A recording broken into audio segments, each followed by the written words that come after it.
जो arrest memo है वो भी वहाँ पे फिल किया जाएगा। बाकायदा तैबूर राना को वो अरेस्ट मेमो दिया जाएगा और अरेस्ट मेमो को तैबूर राना को पढ़कर बाकायदा उस पर साइन करना होगा। तो थोड़ा सा टाइम लगेगा। और जिस तरीके के प्रोटोकॉल बनाया है सिक्योरिटी को ध्यान में रखते हुए, चाहे वो मास्क मैन की गाड़ी हो, स्पेशल सेल की टीम हो, स्वैट कमांडो की टीम हो, हर किसी को वहां पर तैनात किया गया। और जो एक तरीके से अमेरिकी सुप्रीम कोर्ट में मेडिकल का हवाला उसने दिया था, तो बाकायदा एम्बुलेंस को भी उस काफिले में, उस कॉन्वॉय में तैनात किया जाएगा। तो तकरीबन आधे घंटे से ज्यादा, 1 घंटे के आसपास का समय रहने वाला। पेपर वर्क वहां पर होगा और उसके बाद ये तय करना होगा दिल्ली पुलिस को कि किस रूट से, टेक्निकल पालम एयरपोर्ट से एनआईए हेडक्वार्टर तक लेकर आना। उसके लिए पर रूट कोई भी हो, जिस तरीके से पूरे के पूरे प्रिपरेशंस किए गए, आप देख सकते हैं दिल्ली पुलिस ऑफिसर्स कह रहे हैं हमको साइड पे आने के लिए, सड़क के बीच में नहीं। लेकिन एक बात साफ है, क्योंकि सिर्फ देश की नहीं बल्कि अंतर्राष्ट्रीय नजरें इस समय तहव्वुर राना के ऊपर होंगी, क्योंकि जैसे जतिन अभी बता रहे थे कि उसने अमेरिकन कोर्ट्स में ये हवाला दिया था कि उसकी सिक्योरिटी को लेके, उसके मेडिकल बुलेटिन को लेके, तो उस सब के मद्देनजर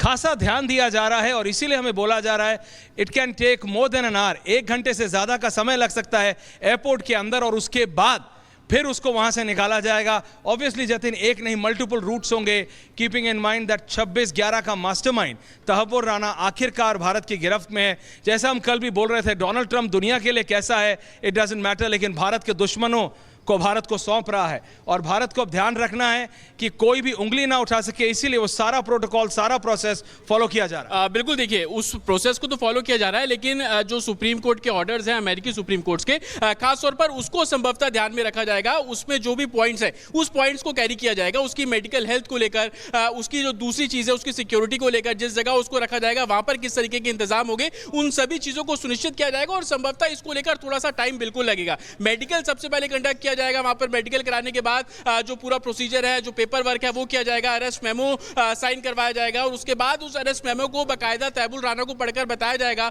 और उसके सिग्नेचर होने के बाद आगे जो सिलसिला है वो शुरू किया जाएगा। और जब वो सिलसिला पूरा होगा, उसके बाद मेरे पीछे जो एनआईए हेडक्वार्टर आप देख रहे हैं, यहाँ पर जो तैबूर राना पहुंचेगा, आपको बता दें कि ग्राउंड फ्लोर पर ही जो एक बैरक बनाया गया है वहां पर उसको रखा जाएगा। और जब कोर्ट में पेश करने की बारी आएगी तो एक बार फिर से मेडिकल किया जाएगा। 2 अस्पतालों की टीमों को स्टैंड बाय पर रखा गया है, एक आरएमएल हॉस्पिटल की टीम को, एक सफदरजंग हॉस्पिटल की टीम को। जो भी नियरेस्ट टीम होगी उसको बुलाया जाएगा और इसी एनआईए हेडक्वार्टर के अंदर जो उसका मेडिकल है दोबारा से कंडक्ट कराया जाएगा। यह भी जानकारी मिल रही है कि इसी एनआईए हेडक्वार्टर के तीसरे फ्लोर पर इन्वेस्टिगेशन सेल भी बनाया गया है। और यहीं पे रुकता नहीं है जतिन, यहीं पे रुकता नहीं है। एनआईए के बाद बोला जा रहा है कि तिहाड़ जेल में भी पूरा बैरक नंबर 2, जेल नंबर 2 पूरे तैयार किया गया है उसके लिए। उससे पहले इनको पटियाला हाउस कोर्ट लेके जाया जा सकता है। उस सब के बारे में भी हमारे दर्शकों को बताएं। पटियाला हाउस कोर्ट में फर्स्ट फ्लोर पर एनआईए की स्पेशल कोर्ट है, वहां पर पेश किया जाएगा। हालांकि इस बात को लेकर भी बैठक चल रही है कि वीडियो कॉन्फ्रेंसिंग से पेश करेंगे, क्योंकि आज सरकारी छुट्टी है। Court sounds better. हाँ, तो और जज के घर पर भी एक तीसरा विकल्प है, उसको लेकर अभी जो बातचीत है वो चल रही है। चांसेस इस बात का है कि फिजिकली पेश किया जाएगा, क्योंकि सुबह वहां पर भी जो सिक्योरिटी अरेंजमेंट्स है वो संभवतः किए गए। सिक्योरिटी अरेंजमेंट्स की बात अगर मैं एक बार रिक्वेस्ट करूं सीपी सिंह से, तो अगर आप देखें सुचारिता, तो whole road has been completely sanitized, तो whole road has been completely clear. ये जो मेन रोड है, आखिरी बार मेरे को याद है जब सीबीआई हेडक्वार्टर्स पे जतिन हश्के को लाया गया था, तब इस तरह का सैनिटाइजेशन था कि कंप्लीट रोड पे कुछ नहीं था, 2-2 रोड्स थी। हालांकि हम आमतौर पे देखते हैं सिर्फ प्रधानमंत्री के लिए एक डिकॉय रूट भी होता है, लेकिन कीपिंग इन माइंड कि 26/11 का मास्टरमाइंड है, दिल्ली पुलिस ने एक डिकॉय रूट भी तैयार किया है। तो 2 काफिले वहां से निकलेंगे, एक में वो होगा और एक में नहीं होगा। सिक्योरिटी अपैरेटस को पूरी तरह से चाक चौबंद। बिल्कुल। और छोटा राजन का आप बात कर रहे हैं, जब उसको सीबीआई हेडक्वार्टर रात को लाया गया था, लेकिन उस समय एक डमी काफिला निकाल दिया गया था। लोग उसके पीछे, हम लोग भी भागे थे, लेकिन वो सीबीआई पहुंचा नहीं, वो काफिला बाद में पहुंचा। आज उस स्थिति को देखते हुए इस बात की भी फुल प्रूफ तैयारी की गई है कि डमी काफिला जो है उसको सैनिटाइज किया जाएगा। डमी काफिला भी मूव किया जा सकता है, क्योंकि जिस तरीके से गोपनीयता रखी जा रही है, आप देखिए कि फ्लाइट कौन सी है, कब आने वाली है, फ्यूल कहां पे रिफिल होगा, ये तमाम बातें नहीं बताई गई, जो कि धीरे धीरे कर अब निकलकर सामने आ रही हैं। सीबीआई हेडक्वार्टर यहां से बेहद नजदीक है, लेकिन एक तरीके से तैबूर राना की जब हम बात कर रहे हैं, उसकी सिक्योरिटी, क्योंकि वो अमेरिका से आ रहा है, वहां के कोर्ट ऑर्डर्स को एनआईए को एनालाइज करना है, सारा प्रोसेस है सुचारिता। बट एक जो सबसे बड़ी बात यह है कि तहव्वुर राना अब भारत की गिरफ्त में है। तहव्वुर राना भारत में लैंड कर चुका है और अब वो परतें खुलेंगी, अब वो नाम सामने आएंगे कि कौन है वो भारत के दुश्मन।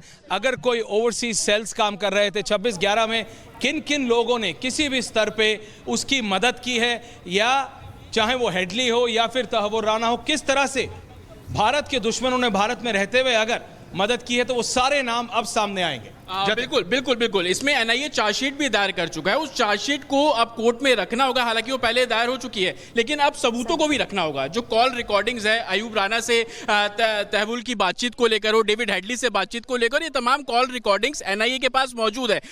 एनआईए अब उस चार्जशीट को कन्फ्रंट कराएगी तहवुल राना से, उस चार्जशीट में जो तमाम बातें लिखी हैं, जो एविडेंस है, उसको कन्फ्रंट कराएगी और उसी बेसिस पर आगे जो ट्रायल है वो संभवतः किया जाएगा। मैं आपको बता दूं कि 12 लोगों की स्पेशल टीम बनाई गई। मान को भी मतलब अपॉइंट किया गया है, पब्लिक प्रोसिक्यूटर मान। बिल्कुल, देखिए ये कानून है, भारत का कानून है। एक तरीके से एनआईए को भी एक जो प्रोसिक्यूटर है वो दिया गया है और तहवुल राना को भी दिया जाएगा। पहले उनसे कोर्ट पूछेगा कि आप खुद से कोई वकील रखना चाहते हैं या सरकार आपको अपनी तरफ से वकील दे। वो तहवुल राना के ऊपर निर्भर करता है कि वो क्या इसमें ऑप्शन चूज करेगा। ये आज ही होगा जब कोर्ट में पेश किया जाएगा, उसी दौरान जज पूछेगा कि आपकी तरफ से पैरवी कौन किया। Is the most important day. आज सबसे महत्वपूर्ण दिन है। वो अगले कुछ ही देर में एक बार अपने दर्शकों को फिर बता दे कि तहवुल राना का प्लेन लैंड कर चुका है। अभी भी वो एयरपोर्ट प्रीमाइसेस के अंदर है। हमें जो बताया गया है कि 1 घंटे ज़्यादा का समय करीबन एयरपोर्ट के अंदर लग सकता है सारे के सारे प्रोसेस को, सारी की सारी फॉर्मेलिटीज़ को पूरा करने में, जिसके अंदर